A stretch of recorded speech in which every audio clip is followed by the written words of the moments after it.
क्या आपने कभी सोचा है कि जब इंसान इस दुनिया को छोड़ देता है तो उसके बाद क्या होता है? क्या सब कुछ खत्म हो जाता है या फिर शुरू होता है एक नया सफर?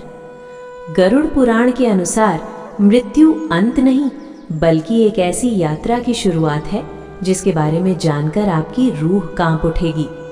प्राचीन शास्त्रों में एक ग्रंथ है गरुड़ पुराण, जिसमें भगवान विष्णु ने अपने वाहन गरुड़ को मृत्यु के बाद होने वाली हर घटना का विस्तार से वर्णन किया।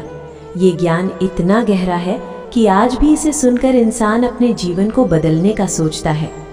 गरुड़ पुराण के अनुसार जैसे ही किसी व्यक्ति की मृत्यु होती है, उसकी आत्मा तुरंत शरीर से अलग हो जाती है, लेकिन आत्मा को ये समझ ही नहीं आता कि वो अब जीवित नहीं है।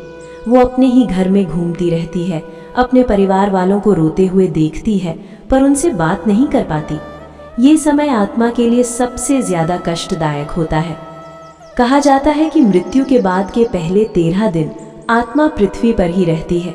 इस दौरान हर दिन उसे एक नया अनुभव होता है और धीरे धीरे वो समझने लगती है कि अब उसका शरीर छूट चुका है। इसीलिए हिंदू धर्म में 13 दिन के कर्मकांड किए जाते हैं ताकि आत्मा को शांति मिल सके। अगर ये कर्म ठीक से ना हो तो आत्मा भटक भी सकती है। 13 दिन के बाद यमदूत आत्मा को लेने आते हैं। गरुड़ पुराण में बताया गया है कि यमदूत बहुत ही शक्तिशाली और भयावह होते हैं।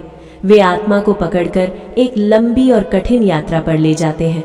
ये यात्रा लगभग 47 दिनों तक चलती है, जिसमें आत्मा को अपने कर्मों के अनुसार कष्ट या सुख मिलता है। इस यात्रा के बाद आत्मा को यमराज के सामने पेश किया जाता है, जहां उसके पूरे जीवन का हिसाब होता है।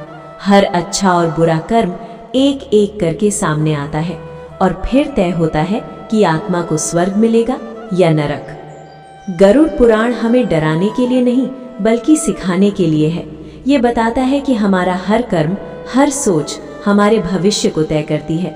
इसलिए जीवन में अच्छे कर्म करें, सत्य और धर्म के रास्ते पर चलें, क्योंकि मृत्यु अंत नहीं है बल्कि एक नई यात्रा की शुरुआत है।